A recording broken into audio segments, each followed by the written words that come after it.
filmmaker, and I love to do films, multicultural films that inspire, educate, entertain, and I love entrepreneurship, especially just pioneering innovation and invention in Africa. I'm very passionate about that.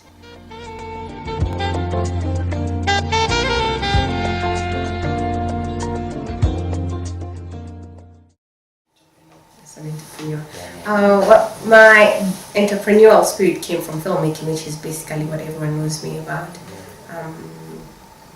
Where did I get it from? My entrepreneurial spirit? Well, I guess I had it in me.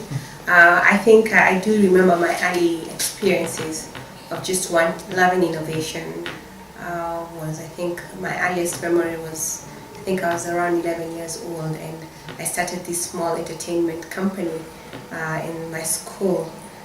So those small things, and I guess also having my parents, by the time I was coming of age, they were entrepreneurs. So I saw them working as entrepreneurs for like 10 years or something. So I guess they inspired me.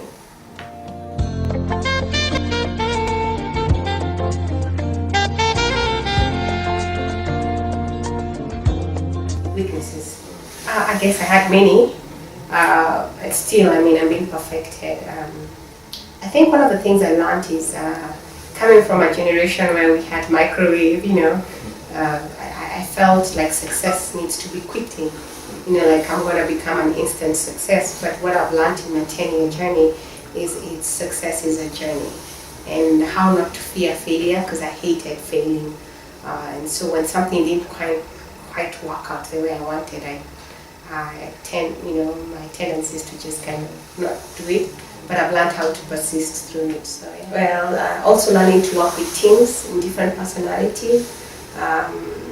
Being a visionary, it's very important to learn how to harness a team. And that involves the dynamics of human beings, which can be quite challenging. So I think learning just to be more patient with people, be more loving, those are things that I've learned with time.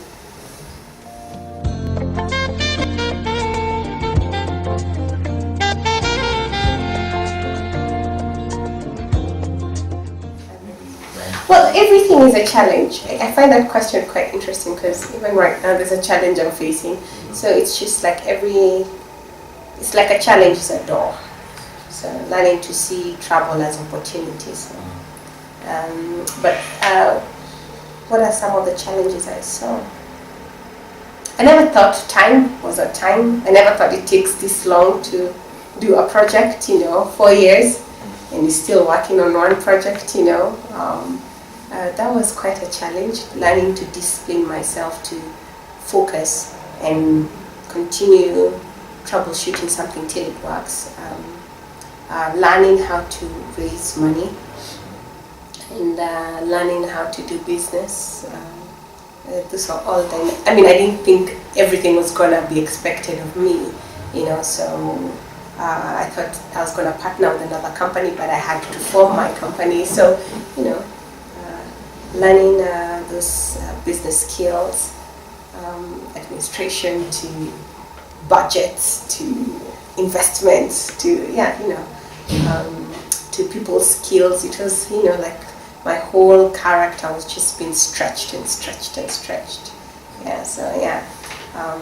And then there's a point where you're surrounded by people, and then there's a point again you're left alone. So learning to coming from a place of where you're on a pedestal and almost you're not on a pedestal, and how to just stay focused, so yeah.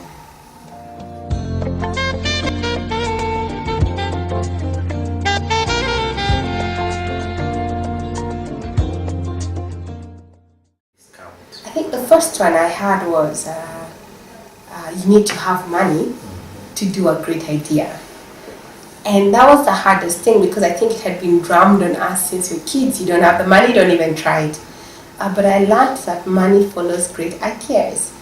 And so the idea here is to perfect your idea that it's great, and then go out there and find the money. So that was the first misconception I had to kind of deal with in my mind. Another misconception, especially as an African, we're not really brought up in a place of where you're encouraged to be an innovator and an inventor.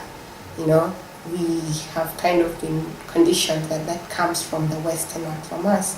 And so coming from a place where I had to recognize myself as a pioneer of some sort, and that my idea was worth risking. So I don't know how to explain that misconception. Also the misconception that it's gonna work easy. That I'm just gonna go out there, bang, bang, bang, bang, and everything's gonna work out. Then you come to understand that it's hard. Dreaming is hard, but then it's also very rewarding. So yeah. Then you do it alone. Nothing big is ever done alone. You need to understand how to open your mind to partners, and meaning your partners are human beings. They'll be fallible. So how not to take it too personal, and then also when you carry big dreams, you have to strike a balance between your personal life and the dream. And so the other misconception is, as a pioneer or a dreamer, then the dream tends to be everything, and you want to meet everyone and tell them about your dream, and you get so passionate. So there's no difference between your personal life and your dream, and you have to draw that line where your dream is your dream. It's not a person, it's just an idea and a concept, and that your family and things like that, and faith that there's a room for them in the dream. So unless you get carried away by the dream.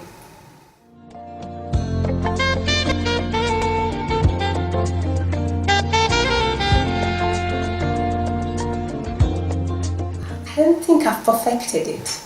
I'm tipping off all the time, because I enjoy so much what I'm doing that it doesn't feel like work 90% of the time.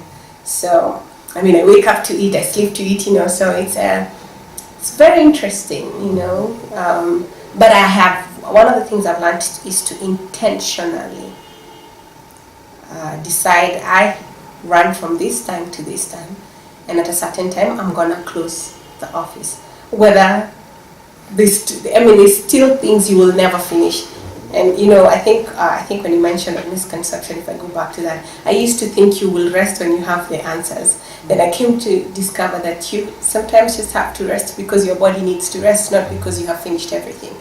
And so as an entrepreneur, you're the salesperson, you're the marketer, at the beginning of the dream, you wear so many hats.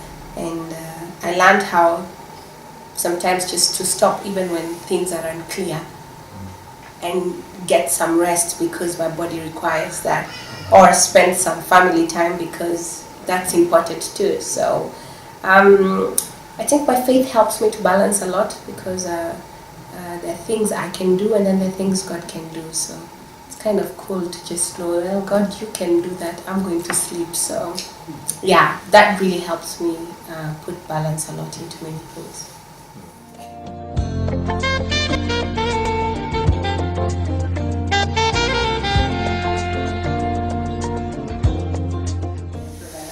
What am I doing? Pretty much, I think the transformation in the continent requires each and every person. Each and every person is a crucial element to the change that needs to take place in Africa. And it starts with you, where you are. If each and every person does something positive in accordance to their giftings, I tell people to dream dreams that are big, and dream dreams that change the community and protect the environment. Simple. If everyone did that in accordance to their dream, in accordance to their giftings, then the ripple effect is it's beyond imagination what would happen to the continent.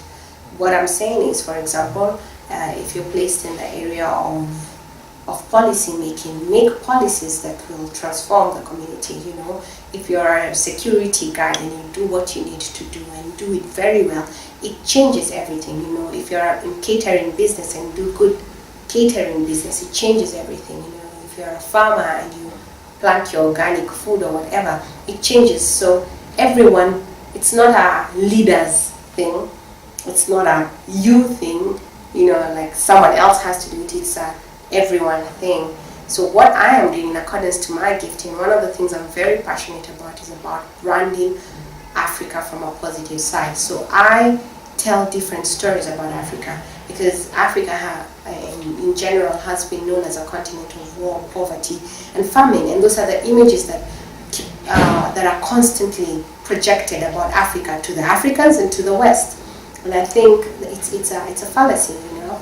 I think we have to start showing how great we are as a people, the beauty that exists in our diversity as people, the beauty that exists in our natural resources.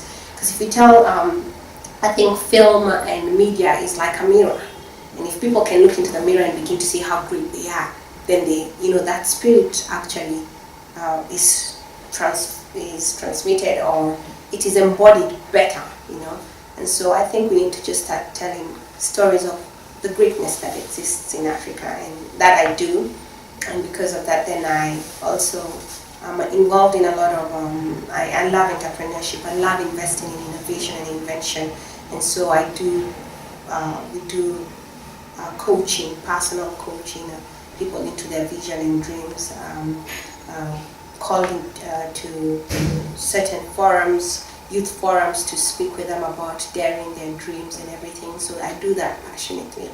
And I have a few people I mentor, and who are in different fields, just to reach out for their dreams. So yeah.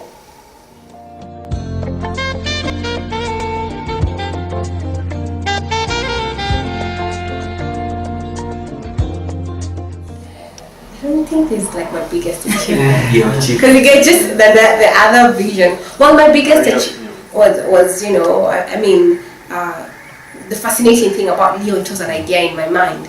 And so when I stopped everything to focus on it, everything in me told me I was going to fail. So the fact that it's become something that has quite opened doors for me when I hear about the movie not just being screened in film festivals, in theaters, but that it's actually not being aired on Star Airlines, you know, that an African story is growing global. That's a major achievement. So that the fact that it was an idea in my mind, and because I acted on the idea, it's, you know what I'm saying, it's growing, it has a life of its own.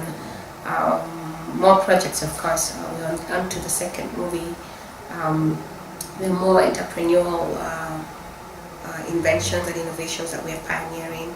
Can't talk too much about them right now, but yeah, those are the things I'm quite involved in right now. So yeah, it's exciting, very exciting. When are we expecting it? Or the next movie you'll get out next year. Next year. Yeah, mid next year.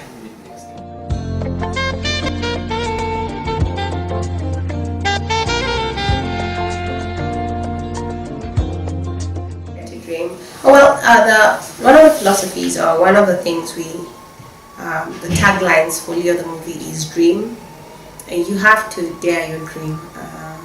I think the difference between what we see and what we don't see is that your thoughts are powerful, you know, like if you think your idea is worth going out for it, and especially say a God-given idea, you have no idea the impact it will have into the community.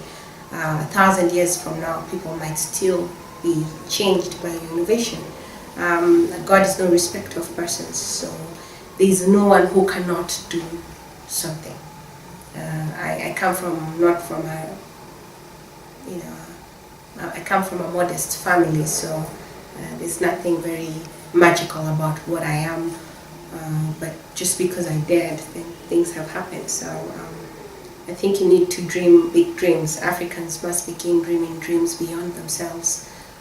Dreams that are, like I said, are big, that are innovative, that change the communities and protect the environment. What's the other thing? Dare it, go out.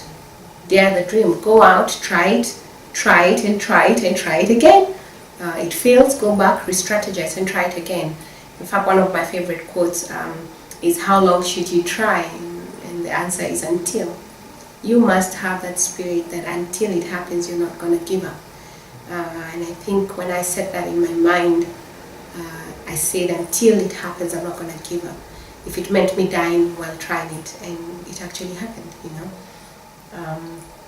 And then believe, it means just staying, you know, be persistent. keep asking, keep talking to people who have made it,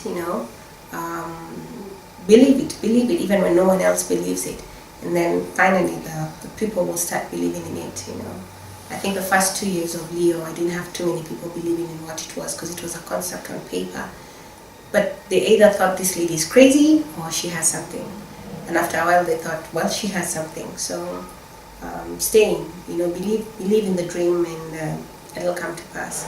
So I think I wouldn't encourage you to be like me. I think find who you are. You're uniquely created, your strengths, everything about you makes you different. That's your advantage point in the marketplace.